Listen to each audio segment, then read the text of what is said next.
homework 2.6C, just to make sure that that went okay. But I want to just kind of leave this up as a reminder of how we did it, so that it makes sense what we'll do when I actually do it. So this is, I think, just what we did on Thursday, right? Just simplifying those square roots, just to make the numbers just a little bit easier, a little bit smaller to work with.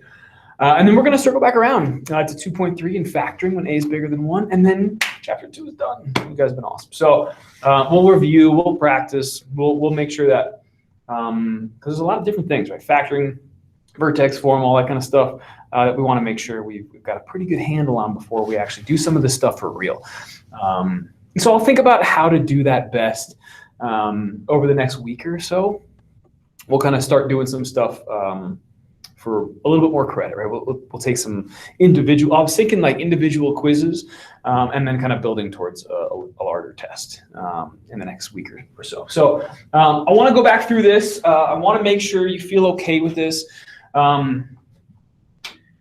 It's just that extra added step just to make things look a little bit nicer, that will allow us to do things that maybe we wouldn't be able to do with the quadratic formula or with vertex form or with just square roots in general, right? The ones that aren't all that nice. So so I want to walk through those 3 from homework 2.6 in case you got stuck or what have you, so that you've got it, so that if you didn't get it submitted, you can at least get some credit for it as we work through it today. But I really want you to just get it, all right? You know, if it's not a perfect square, we'll split it apart into 2. That was kind of our plan. Biggest perfect square that goes into it nicely first, and then whatever's left based on that, connected by multiplication. We just simplify the first one and kind of bring down the second one. That's kind of our plan. So hopefully this clicks okay for you. I'm just going to do the 3 from the homework right over here. Make sure that things went okay. I'll leave our list up here. Let's scoot this over a little bit so you guys can see. Hopefully being way over here isn't too far, but like number 1 there, number 2 there, and number 3 here from that homework, and then put a cap on it, and then we'll switch gears a little bit, and I'll teach you how to factor. That's a little bit trickier. Okay.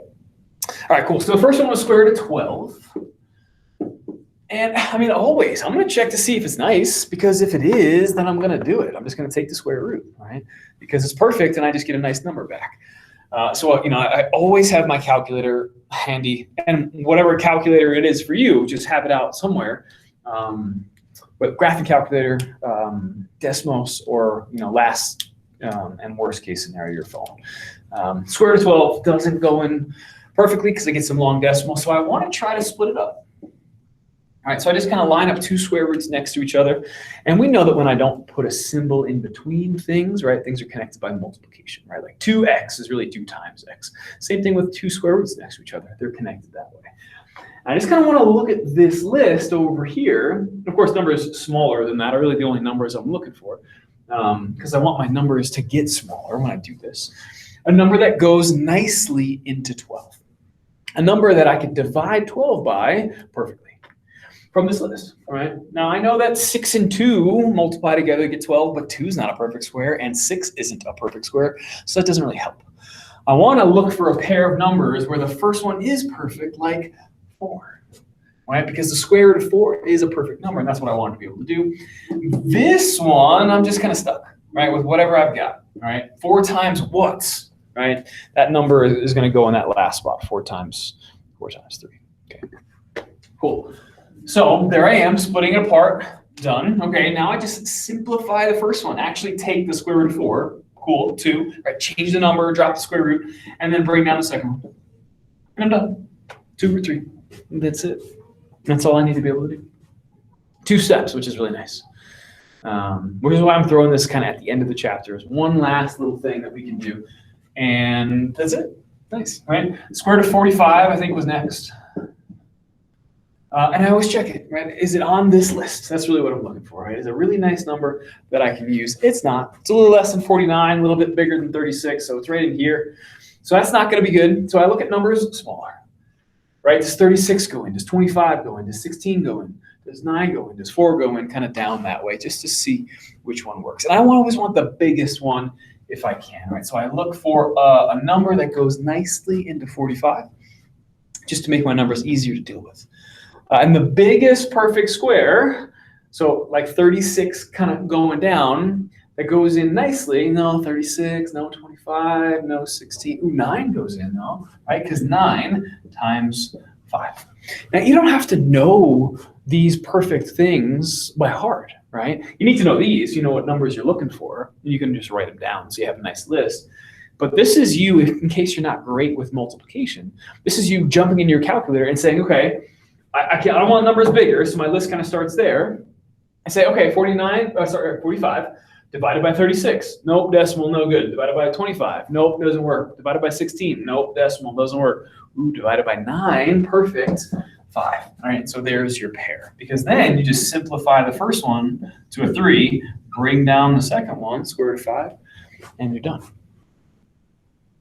So it's not really a memorization kind of thing. Of course, it's easier if you don't have to keep going through every single time. But it is really nice to have that calculator as a backup in case you don't, right? But if you know them, even better. It makes life a whole lot easier, right? The last one was the square root of 75. So I find where 75 is on this list. If it is, great, I'll just use it, right? But if it's not, I look for numbers smaller. And I kind of go back that way. And I see what goes in. 64, no. 45, 49, no. 36, no. Ooh, 25 works though, right? Because 25 times 3 is 75. And then I just go from there, right? Square root of the first one, see what you get, leave the second one, and you're done. And we're good to go. And so those were those 3 problems that I wanted you to work on. So hopefully hearing that again helps, or you're like, oh yeah, I got it the first time. Those are the answers I got. I feel really good about it, and now I'm ready to move on. So you're in one of those 2 places right now, hopefully. If you're in secret door number 3 and you're like, man, I still don't get it, you got to let me know so I can help you, okay? Cool. Any questions now before we switch gears and kind of work back to 2.3 and we finish up factoring? All good? Okay, sweet. All right, then let's do it. Okay, let's what should I say? Recap how to factor like regularly, just to make sure that we've got that. And then I will just add a little piece to it when A is different than 1. So I'm gonna get rid of all this old stuff from last time. If you want to turn back to your 2.3 notes, if you've got those nearby, just so you don't have to try to remember everything, feel free to do that. Or start fresh. That's cool too. Or both. You know, have your old notes out, but then start someplace fresh. This does go back to 2.3 though. When we're factoring. Well, what we're going to do today is factor when A is not 1. So I put a little slash to that equal sign, so it means does not equal. Okay, and you're going to see how similar they really are. There's just one little thing that happens that just doesn't work out the way that we want to. And so let me preface this lesson with a warning, I guess I should say. I'm about to show you a very sneaky shortcut. Really sneaky. That works out really well. But it is not super algebraic. Okay, we are skipping a whole bunch of kind of tricky algebra in between. Especially since we're remote, I wanted to make things as easy for you as I can. And so for me, there's like 3 levels of this, like the super algebra way. The in-between, like it's still the algebra that we're doing. It's just like a different way of organizing it to make life easier, but still a bunch of work. And then way down here, bottom of the barrel, the way that I'm about to show you. Now it still works. It still works.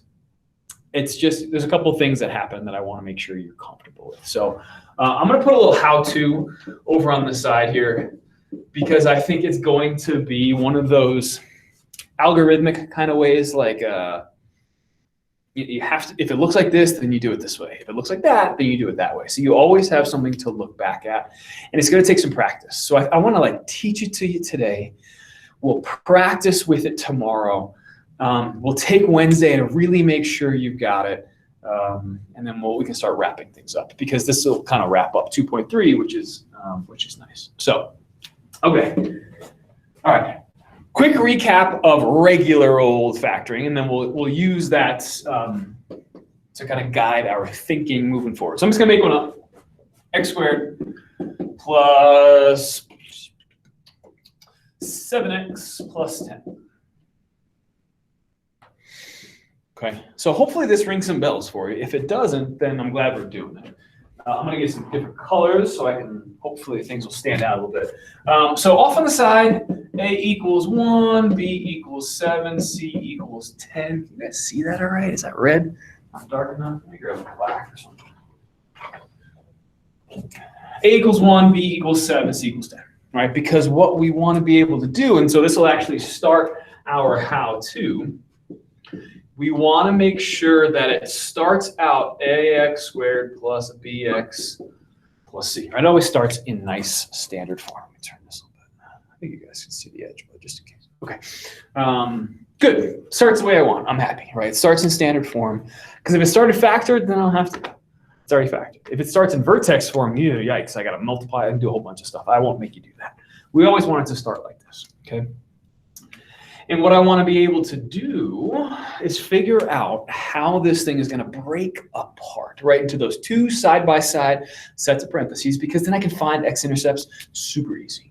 And again, I'm never going to ask you to factor if it's not factorable. That's not me, okay? I'm not going to throw you off like that. I'm going to say, here's some problems. They're factorable. Show me you can do it, okay? And the way that we figured out that it works, right, we kind of worked backwards in 2.3 to prove this to ourselves, is we knew that there was some relationship between these numbers, right, to get us to that factored spot. So hopefully this rings some bells, right? We set up that diamond problem, right, where we added to b and multiplied to whatever a times c was, right? Or we set up the blank plus blank equals b, and the blank times blank equals a times c. Either one, right? So there's a big or in between. Don't do both, just do one. Or the other. And if we could fill those blanks in, it was factorable, and those were our numbers. And it didn't matter for us what a was, because it was like a was just 1, right? So 1 times 10, okay, still 10. Didn't make a difference. Today it will. So I'll set up both so you can see it, right? Diamond problem, or blank plus blank, blank times blank. Okay, pick whichever one you want. And what we wanted to be able to do, okay, I got my numbers, so I want to add to 7, add up to 7, and multiply to whatever 1 times 10 is, which of course is still just 10. And I put the little plus on top and little times on bottom so that I remember which one I've got. And I don't care how you set it up, whichever one works for you. If I can find a pair of numbers that does both, what was really nice is that I could factor this right away, right? X and X were the first two, the first thing in both set of parentheses, and then these numbers just dropped right in, and we were done, right? And we did a bunch of examples, and they all worked, and it was really nice that we had this way to get it to work. And so let's do it this way. And what's nice is that this is how the other one's going to start too. So no big differences yet. So you tell me, can you find a pair of numbers that does both, adds to 7 and multiplies to 10? Drop it in the chat or unmute yourself if you've got an idea what pair of numbers works.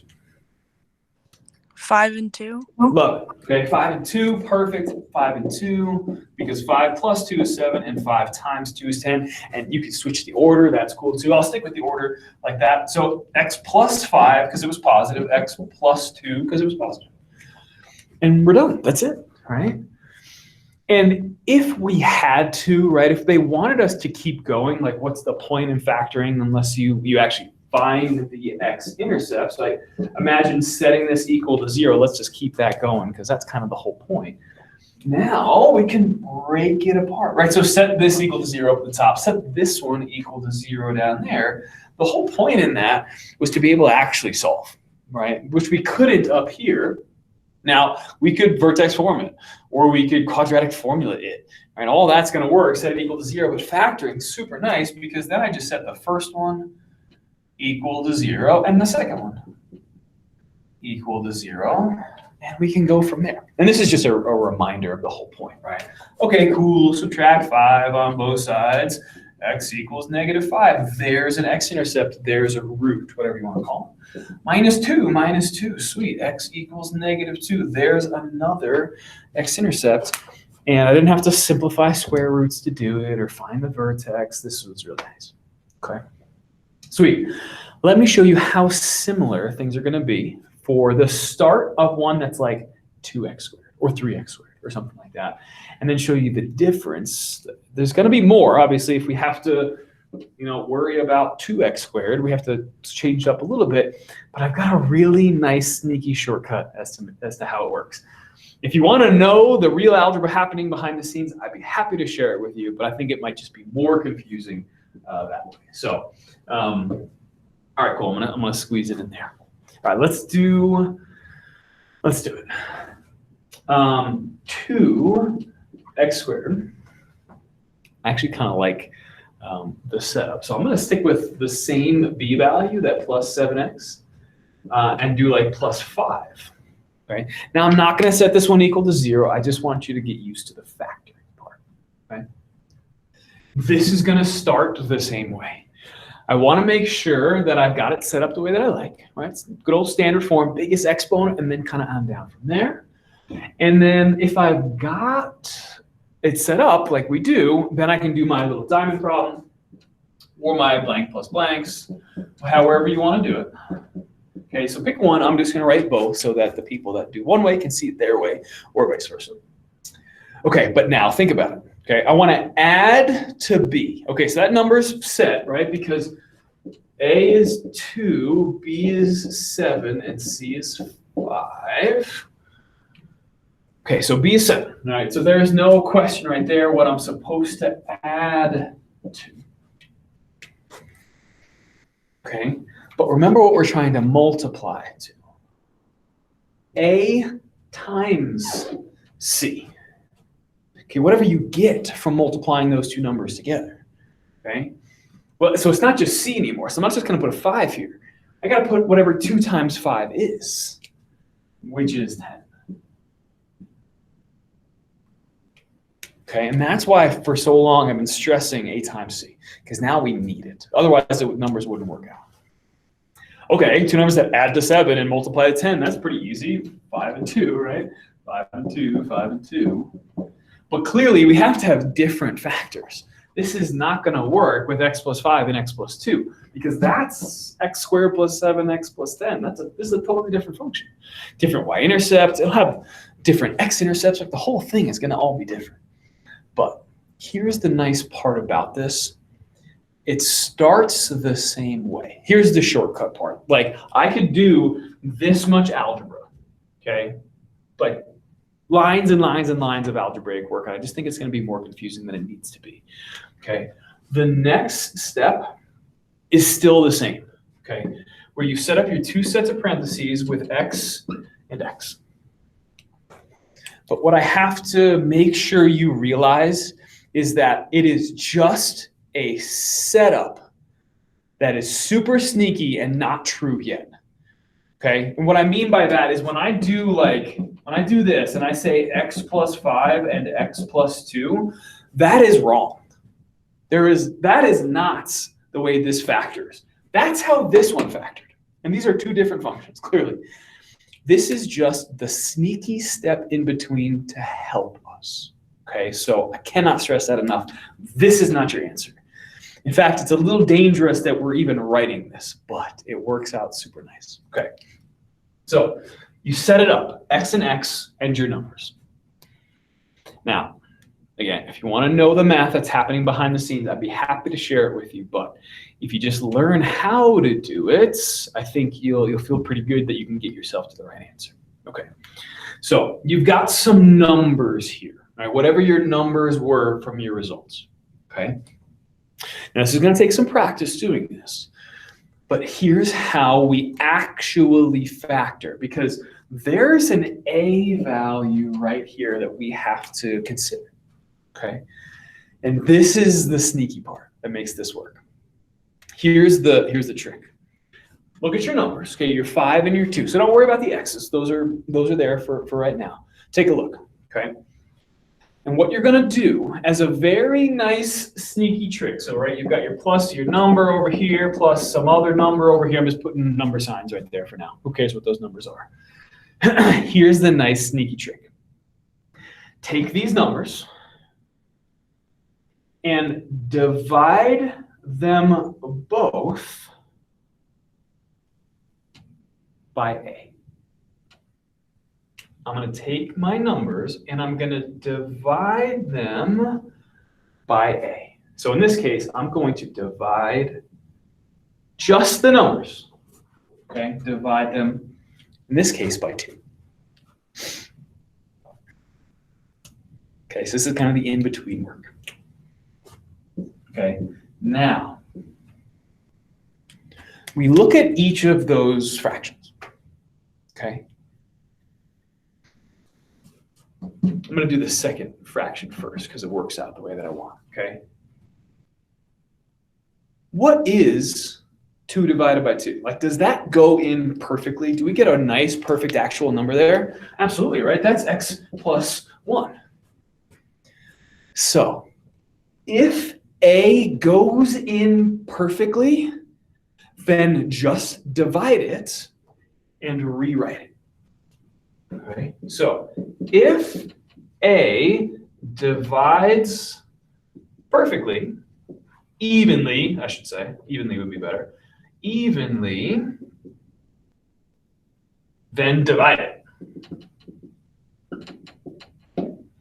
That's it. Okay, cool. X plus 2, no. Divide by A, okay. X plus 1, that's an actual fact. But what about 5 over 2? Does that go in perfectly? No, that's a decimal, right? It's 2.5. So that doesn't work. So instead, and trust me, this like the math happening behind the scenes here is so crazy. Instead, if it doesn't go in evenly, then don't divide it. Instead, move that number in front of x. 2x plus 5. And you're done. Okay? So if A divides evenly, then just divide it and leave it. Okay? If A does not divide evenly, move it in front of x. And you're done. Trust me, there's a lot going on behind the scenes to make this trick work the way it does. And there's a little caveat that I have to show you, like, well, what if A doesn't divide evenly into both? Because that'll happen. I'll show you that maybe tomorrow. I'm going to show you nice ones today.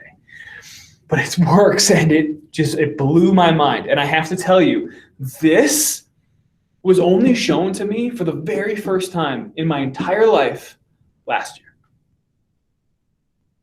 Like, undergraduate degree in mathematics, post-bac in teaching mathematics, a graduate degree in math teaching, and 4 more graduate level classes in math. And I only learned about this when a student showed this to me. So I don't know where it came from, but it blew my freaking mind. This is so much easier than the math that's happening behind the scenes, okay? So you do your same setup, right? Adds to B, multiplies to A times C, X plus your numbers, whatever they are.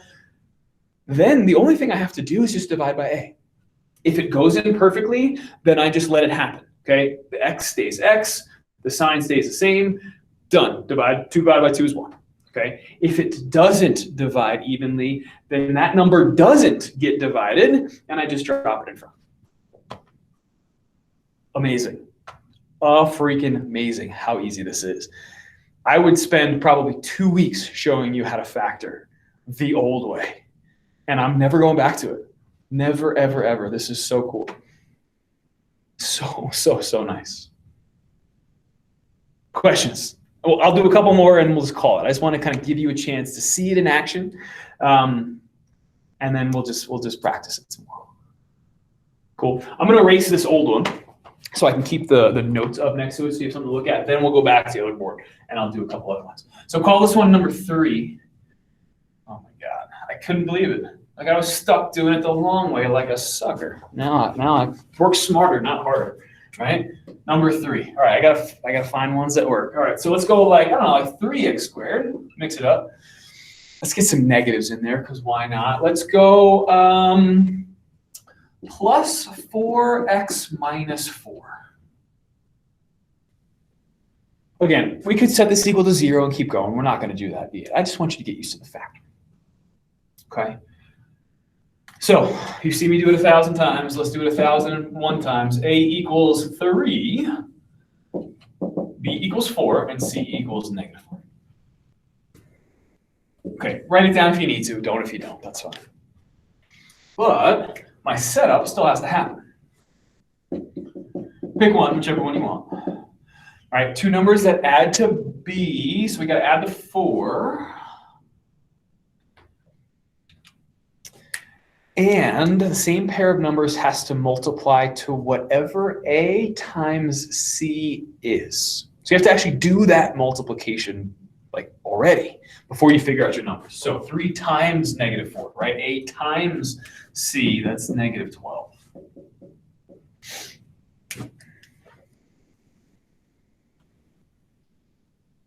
Okay, find a pair of numbers that does both. That's what we're trying to do. Because if I can find those numbers, I'll just drop them in. I know that this is not the answer. It's just kind of an in-between step to help me get there. So think about it. What 2 numbers add to 4 and multiply to negative 12? Well, Would it be 6 and negative 2? Nice, right? Once the negatives get in there, we know we have to have a negative somewhere. Perfect. 6 and negative 2. 6 and negative 2. And remember, if you're not great with that, always start with the multiplication and make a list of how to get there, right? Always starting with 1 and the number. Don't worry about your negatives. Oh, does 2 go in? Yeah, 2 goes in 6 times. Does 3 go in? Does 4 go in? Does 5 go in? Does 6 go in? 1 divided by 12, yep. 2 divided by 12 is 6. 3 divided by 12 is 4. 4 is already on my list, so my list is done. I got to multiply to a negative, so only one of my numbers is negative. Which one, the smaller ones or the bigger ones, is really just a choice, because we're adding to a positive. That means my bigger numbers are positive, so there's my list, right? And there is the only pair that works. Nice, good. Okay, now here's my in-between step, which I know is not the truth because it's not going to work out, but I can set up the x and the x, the positive 6 and the negative 2.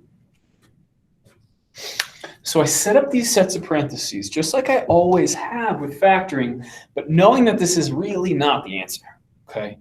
And it's almost even a little bit dangerous to write it down. But that's me, right? Gotta be dangerous sometimes. Okay, so there we go. X plus my number and x plus my number, so positive 6, negative 2. Now, leave the x's by themselves, leave them alone, and just divide both of these by whatever A is. That's the little trick. And I cannot believe this works. It took me forever to figure out why it works. It's crazy. Divide by 3. Divide by 3. Okay. Set up your set of parentheses again. Because here comes the real answer. Because if your number goes in nicely, if you can divide perfectly, no fractions left over, then it works. If it doesn't, then we got to do something else, right? So I look at my first one, right? X plus, all right, well, 6 divided by 3. Well, 6 divided by 3 is perfect, right? That's just the number 2. And so if A does divide evenly, then just divide it. Like just actually let it happen, x plus 2. Don't change the x, just divide. But 2 divided by 3? No, it's a fraction, right? That's nothing I can make. I can't even make that simpler, right? That's just 2/3. And so instead of dividing it, I take that number, whatever A is, and instead I'm going to drop it in front of x. and I leave the other number alone. And I'm telling you, multiply this back out like we did on day one, forever go with factoring, you're gonna get back to here. 3x squared minus 2x plus 6x, there it is, the -2 and the +6, -2, +6, and then -4. It works, it's crazy, but it works really, really well. And you're done. So it's not a whole lot of extra work, it's just one little cool trick that does work out really nicely.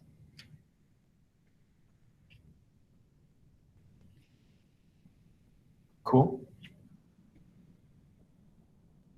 So there you go. I just want to give you one to try. It doesn't have to count. You don't have to get it right today, but I want to challenge you a little bit to see if you can do it.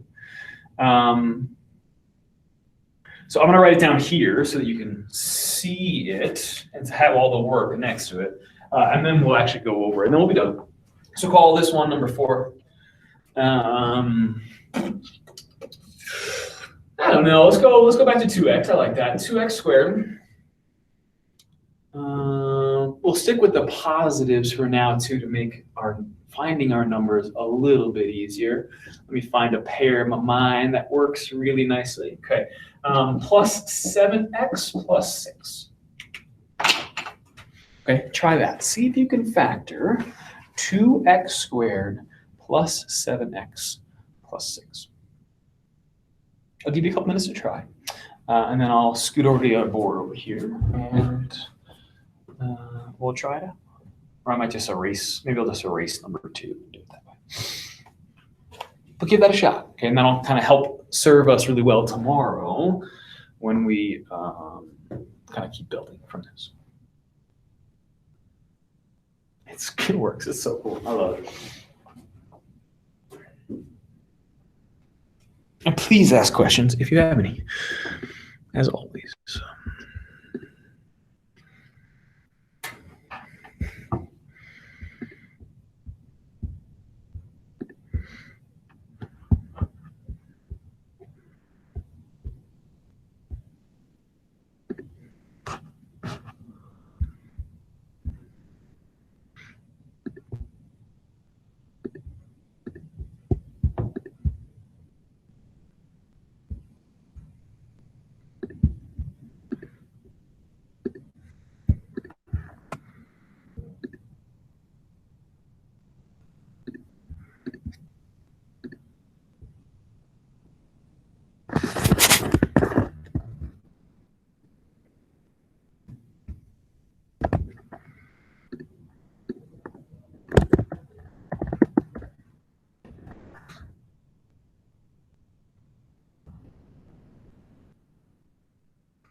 I am going to work through it.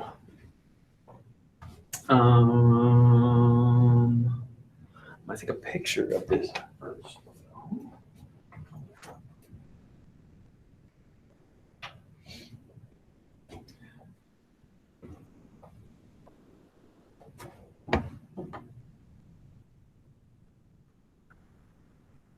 Cool. All right. I'll leave that. Actually, I'll leave out 2 because that one is more similar, so you can see how nicely they set up.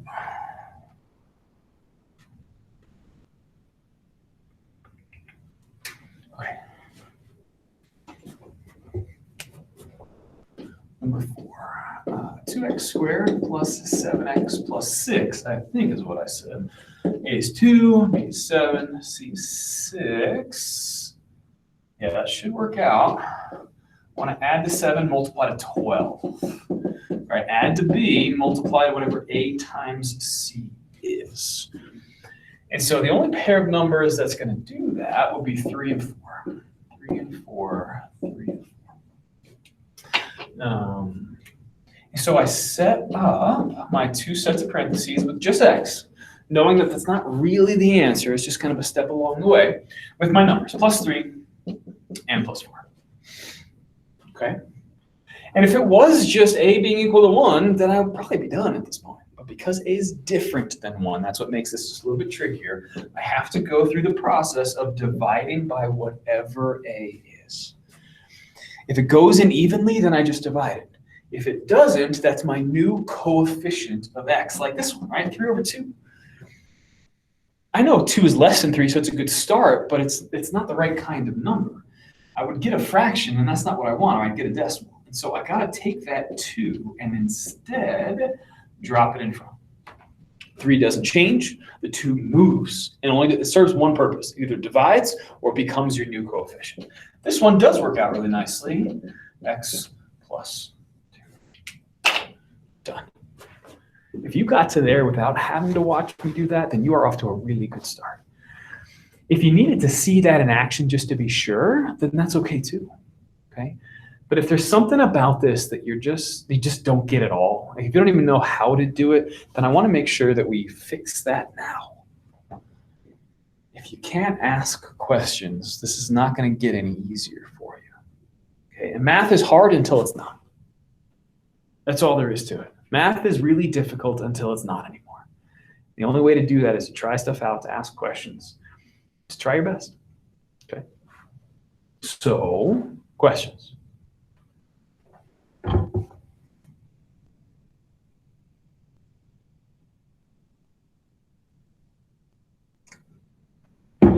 Cool. I'm good if you're good. I will see you tomorrow. And if you need to submit today, we'll just work on some stuff together tomorrow, and that'll be our class. We'll submit some stuff for tomorrow. Okay? So just hang on to these notes, bring them with you for tomorrow, and I will see you then. Thanks, everybody. Yeah. Appreciate you guys being here. Thank you. I'll see you later, Mr. Rosengren.